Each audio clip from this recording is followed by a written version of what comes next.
आशीष जी का रुख करेंगे।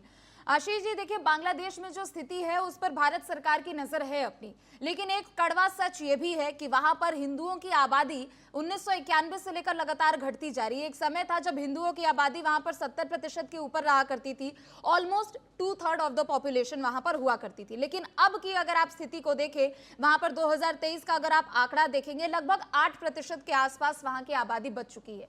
और जाहिर सी बात है कि ये जो आबादी पिछले कुछ सालों में अगर हिंदुओं की आबादी घटी है तो कहीं ना कहीं लंबे समय से हिंदुओं पर अत्याचार हो रहा है। हाँ, एक तथ्य ये भी है कि हर साल लगभग 2.5 लाख लोग जो है वो बांग्लादेश छोड़कर जा रहे, चाहे जो भी उनके अपने तमाम कारण होंगे, लेकिन कहीं ना कहीं बांग्लादेश में हिंदू समुदाय जो है, हिंदू समाज के जो लोग हैं वो अल्पसंख्यक हो रहे हैं। लेकिन कांग्रेस ने इस पर एक बार भी मुखर होकर अपनी बातों को क्यों नहीं रखा? कांग्रेस की ओर से दो तरीके के बयान आज सुनने को मिले। सलमान खुर्शीद कहते हैं कि बांग्लादेश में जो हुआ है वो भारत में भी हो सकता है।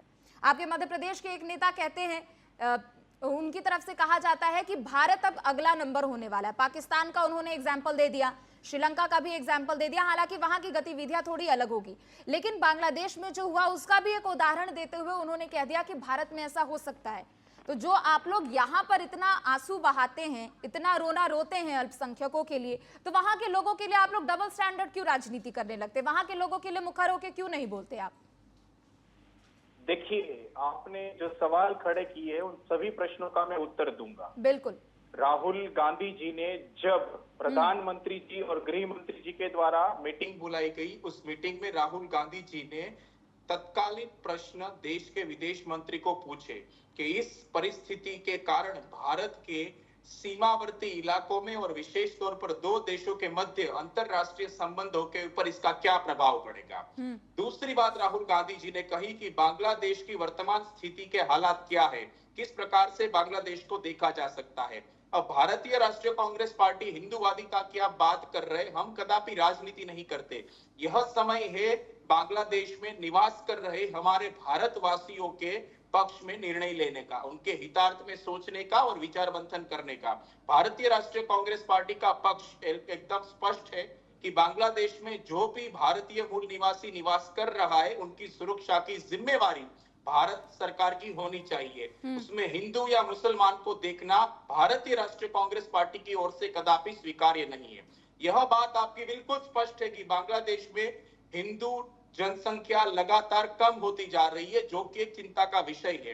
और ये बात मैं भी स्वीकार करता हूं कि बांग्लादेश में लगातार इससे पूर्व भी वहां हिंसा हुई थी और इस हिंसा में भी बांग्लादेश के हिंदुओं को शिकार बनाया गया। कई सारे हिंदुओं को मौत के घाट उतार दिया गया है, यहाँ तक कि मंदिरों को भी तोड़ा गया है और यह निंदनीय है और आलोचना के पात्र है। किंतु इसका अर्थ प्रत्यक्ष तौर पर भारतीय राष्ट्रीय कांग्रेस पार्टी ने जो बयान दिया है, इस बयान पर आपको ध्यान आकर्षित करना चाहिए कि जो घटना बांग्लादेश में घटित हुई वह घटना भारत में भी घटित हो सकती है, क्योंकि तानाशाह सदैव शक्ति का प्रयोग करता है और तानाशाह की शक्ति देश की जनता कदापि स्वीकार नहीं करती। एक सेकेंड, शेख हसीना, आप अगर तानाशाह का यहाँ पर एग्जाम्पल दे रहे तो शेख हसीना को आप यहाँ पर कैसे ला सकते हैं? एक लंबा समय 1971 का ये आंदोलन था जब बांग्लादेश पूर्वी पाकिस्तान हुआ करता था, वो आजाद होकर बांग्लादेश बन गया।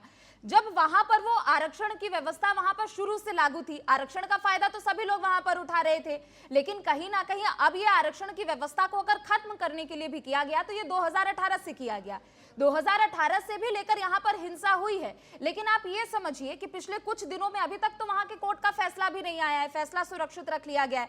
तो आप लोग इस चीज को बोलने से आखिर डर क्यों रहे हैं कि कहीं ना कहीं ये पॉलिटिकली भी इन्फ्लुएंस्ड है? चाहे बीएनपी की बात कर ले, बांग्लादेश नेशनल पार्टी की बात कर ले, या फिर जमाते इस्लामी की बात कर ले, आप लोग बच क्यों रहे? एक मुखर होकर आप लोग बोलिए ना कि हाँ वहां पर गलत हो रहा है। यदि आपने विदेश मंत्री का संसद में दिया गया आधिकारिक भाषण सुना होगा तो उसमें विदेश मंत्री जी ने स्पष्ट कहा, सुना भी और देखा भी कि कांग्रेस वॉकआउट करती है। अवश्य, तो अवश्य करेंगे वॉकआउट, क्योंकि इस प्रकार के भाषण भारतीय राष्ट्रीय कांग्रेस पार्टी को स्वीकार नहीं है। हमारी मांग थी कि हमें स्पष्टता दीजिए, विदेश मंत्री जी भाषण में किसी अन्य बातों को रेखांकित कर रहे। अब सीधा प्रश्न भारतीय राष्ट्रीय कांग्रेस पार्टी का यह था कि जिस प्रकार से बांग्लादेश के हालात है उसके भारत के ऊपर क्या प्रभाव पड़ेंगे। इस प्रश्न का विदेश मंत्री जी के पास कोई प्रत्युत्तर नहीं था। तो नेता विपक्ष के खातिर राहुल गांधी जी ने जो प्रश्न खड़े किए उसके उत्तर विदेश मंत्री जी को प्रत्युत्तर देना चाहिए। दूसरी बात, जो घटना बांग्लादेश में घटित हुई उसमें चाइना और कहीं ना कहीं रशिया जैसे बड़े देश भी शामिल हो सकते हैं, क्योंकि पाकिस्तान का बांग्लादेश नाम के क्यों जो नहीं ले रहे आप लोग? पाकिस्तान का नाम क्यों नहीं ले रहे? जमाते इस्लामी के मैडम, जो लोग वहां एक पर है, मिनट, आप लोग बोलिए ना, एक पाकिस्तान मिनट, का एक नाम क्यों मिनट, नहीं ले मैडम, रहे? मुझे अपनी बात पूरी करने दीजिए प्रीति जी, उसके पश्चात आप अपना पक्ष रखना। आपने मुझे बिल्कुल। प्रश्न पूछ लीजिए, मुझे उत्तर देने बिल्कुल, दीजिए। आप बात पूरी देखिए, कीजिए अपनी। बांग्लादेश में जो घटना घटित हुई उसमें अवश्य पाकिस्तान, म्यांमार, चाइना जैसे देशों का हाथ है, क्योंकि यह बात साबित हुई है कि बांग्लादेश की विपक्षी पार्टी, जिसमें बांग्लादेशी नेशनलिस्ट पार्टी और जमाते इस्लाम और खालिदा जिया का जो बिल्कुल। पुत्र है, वो पाकिस्तान के सीक्रेट ऑफिशियल लोगों के साथ साठगांठ में लगा हुआ है, यानी कि बड़े स्तर पे तैयारियां चल रही है। तो भारत एक सीमावर्ती देश होने के नाते कदापि इस प्रकार की घटनाओं को स्वीकार नहीं कर सकता। हमें इसके ऊपर विचार विमर्श करना चाहिए, लेकिन भारतीय जनता पार्टी का केवल और केवल हिंदू लक्ष्य बयान ये भारतीय राष्ट्रीय कांग्रेस पार्टी को स्वीकार्य नहीं है, क्योंकि यह सामान्य बात नहीं है प्रीति जी। तो बांग्लादेश लेकिन आप जो बात कर रहे हैं आशीष जी, वो भी तो एक सामान्य बात है। आप साक्ष्यों को कैसे झुटला सकते हैं? आप वहां की तस्वीरों को कैसे झुटला सकते हैं? क्या वो मंदिर तो रातों रात खड़ा नहीं कर दिया गया ना? आप सुन लीजिए, एक मिनट आप सुन लीजिए। वो मंदिर तो रातों रात खड़ा नहीं कर दिया गया। इस्कॉन मंदिर में अगर तोड़फोड़ होती है तो रातों रात तो मंदिर वहां पर खड़े करके तोड़फोड़ नहीं कर दिए गए। अगर वहां पे देवी मंदिरों में तोड़फोड़ कर दी जाती है, वहां पर हिंदुओं को घर से निकाल कर मारा जाता है, उनकी वहां की महिलाओं के आपने अगर बयान सुने हो, उन्होंने साफ कहा है कि पानी जहां से हमें सप्लाई होता है पानी वो बंद कर दिया गया है। हम जिस जगह पर अगर हम रहते हैं वहां पर खाना पीना लेने के लिए जाते हैं उस जगह को भी तोड़फोड़ दिया गया है। तो आप लोग अगर आप लोग बयान देते हैं सेक्युलरिज्म के तौर पर, चूंकि सेक्युलरिज्म शब्द इसलिए भी प्रयोग हो रहा है क्योंकि इसके पीछे भी बांग्लादेश में एक बहुत बड़ा इतिहास छिपा हुआ है। सरकारें आती है अपने हिसाब से धर्मनिरपेक्षता को बयान करती है, उनका फायदा उठाती है, चाहे नहीं भी करती है, लेकिन एक स्टैंड तो आप लोग लीजिए। आप लोग कह रहे हैं कि अगला नंबर अब भारत का है। आप कह रहे हैं कि कश्मीर में जितना सब कुछ दिखता है वो वैसा नहीं है, क्योंकि यहाँ की कुछ ऐसी कोशिशें हैं जो पोर्ट्रे करती है, यानी दिखाती है भारत के सामने कि सब कुछ अच्छा है। सलमान खुर्शीद ये कह रहे, वो तो आपकी पार्टी के वरिष्ठ नेता है, उन्होंने कितनी किताबें लिख दी है बांग्लादेश में। जो बात मैंने आपको बताई वो इसलिए मैं बताना चाहता हूँ कि राहुल गांधी जी के शब्द थे भारतीय मूल निवासी, जिसमें हिंदू भी शामिल है, मुस्लिम भी शामिल है, ईसाई भी शामिल है, क्रिश्चियन भी शामिल है। और जो हाल वहां की हिंदू जनता का है उनको लेकर हमें खेद है, लेकिन इसको लेकर भारतीय जनता पार्टी यानी कि भारत सरकार को सख्त से सख्त कार्रवाई करनी चाहिए। तुरंत से तुरंत, शीघ्र अति शीघ्र डिप्लोमेटिक रिलेशंस को नॉर्मल करने का प्रयास करना चाहिए।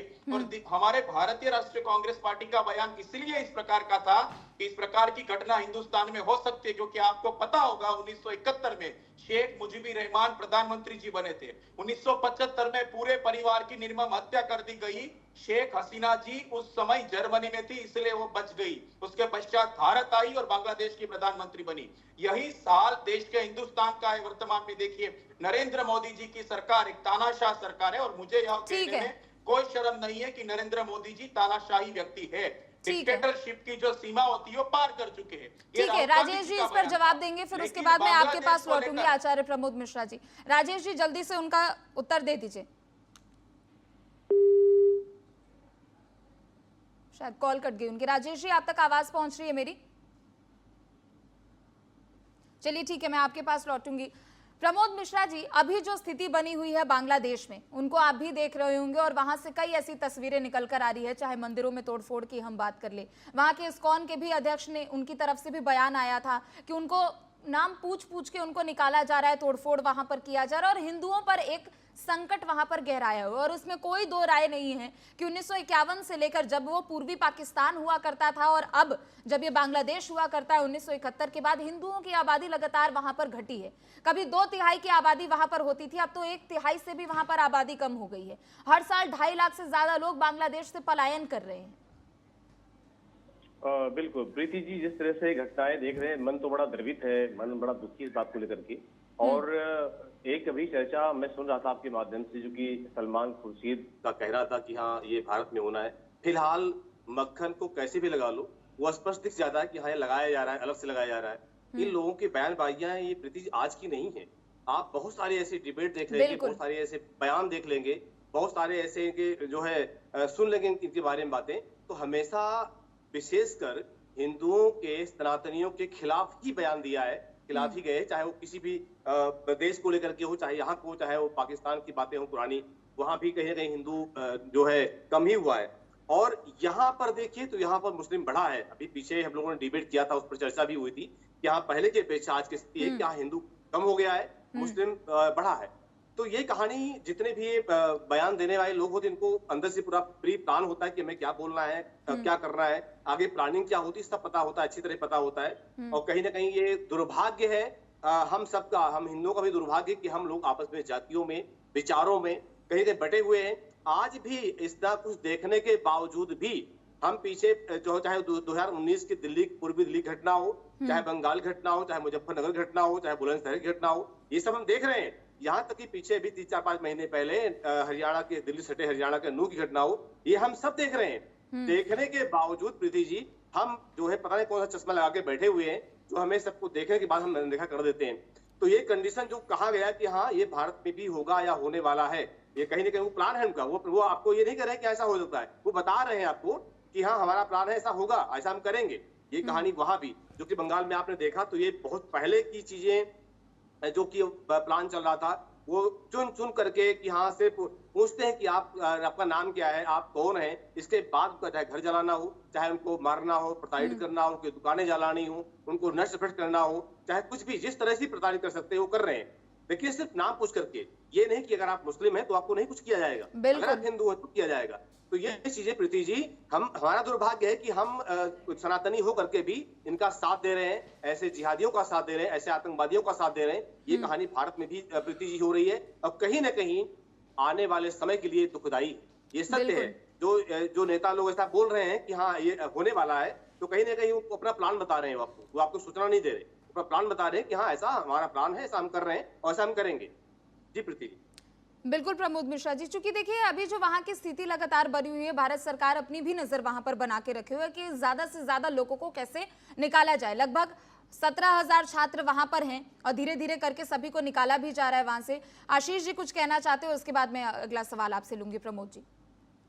जी, सर्वप्रथम तो इनका जो बयान है वो बयान बिल्कुल आलोचना के पात्र है और निंदनीय है। आप एक हिंदू धर्म गुरु होने के नाते भारत के राष्ट्रीय कांग्रेस पार्टी पर आक्षेप नहीं मढ़ सकते। हमारे नेता सलमान खुर्शीद जी ने जो बयान दिया है वो बिल्कुल सत्य है कि भारत में जिस प्रकार की घटनाएं घटित हो रही है, यह इस प्रकार के देश को और लोकतंत्र को इस हालत में अवश्य ले जाएगा।